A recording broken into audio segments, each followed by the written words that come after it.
Good afternoon, everyone.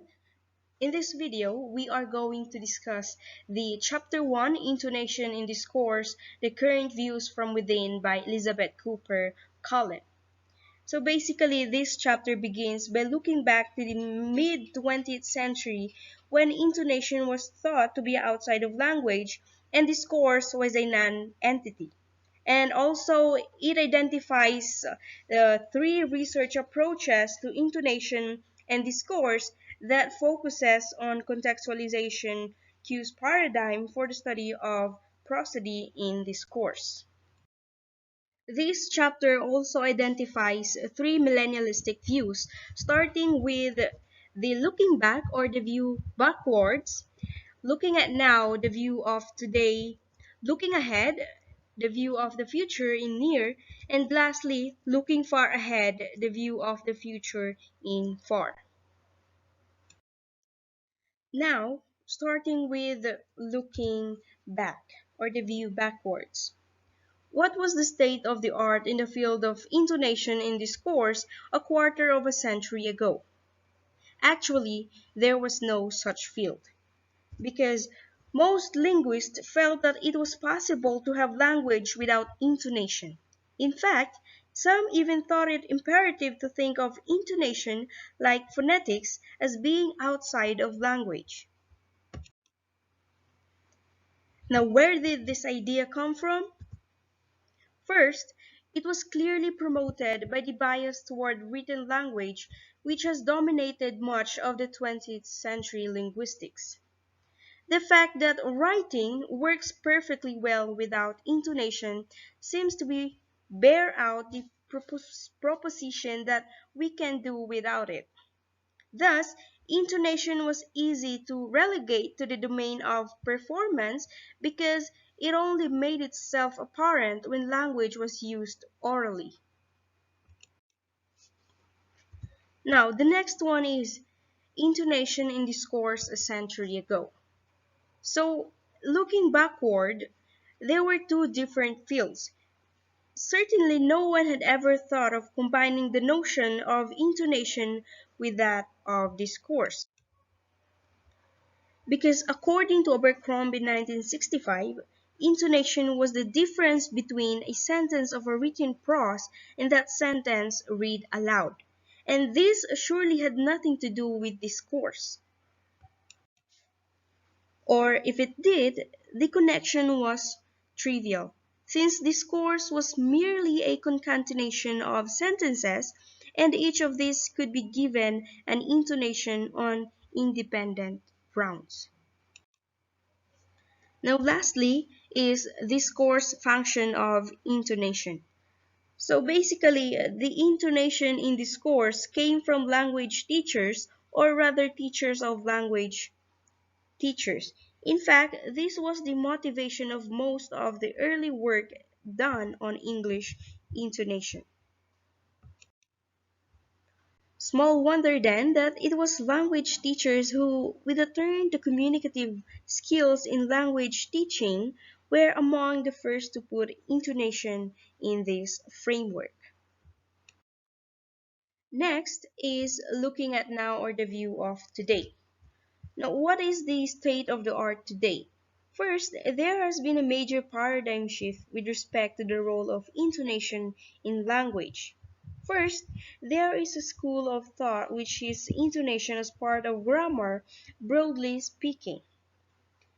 In the intonation as grammar approach, the term discourse is used to the grounds that test sentences or read out in context as follow-ups to prior sentences which are said to provide a discourse context for the interpretation in question.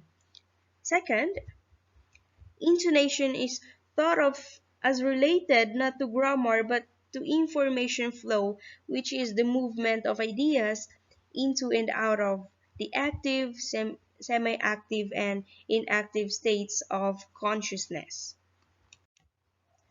Now, Chafe provided a window on two different types of unit, the intonation unit and the accent unit.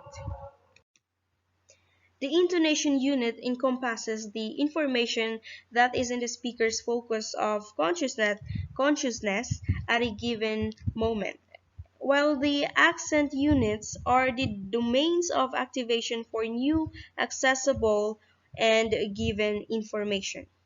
Therefore, intonation and information flow approach has paid less attention to type of pitch accent and more attention to issues of unit, segmentation, and the inner unit continuity.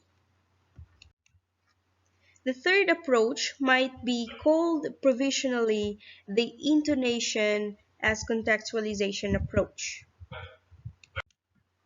In the contextualization approach, there has been a subtle shift away from the study of intonation to the study of prosody and discourse. Prosodic contextualization cues help interactants make inferences about the turn-taking and floor management on the one hand and about what actions or activities are being carried out and how they are being carried out. Next is looking ahead.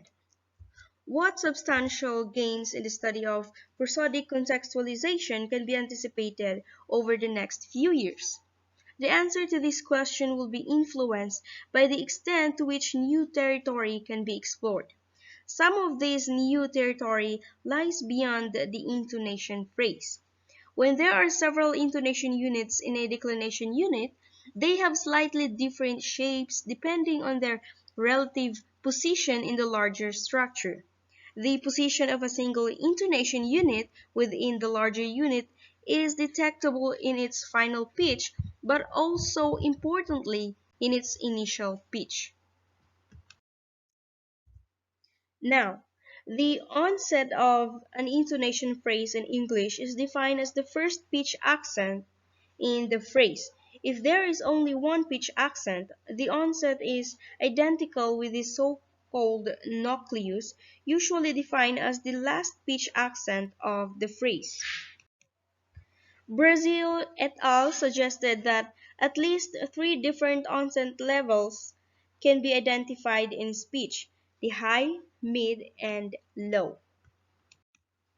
They also argued that the three different onset levels or keys have distinctive functions in discourse. In interaction, there are two possible domains within which an intonational or prosodic phenomenon may be relevant.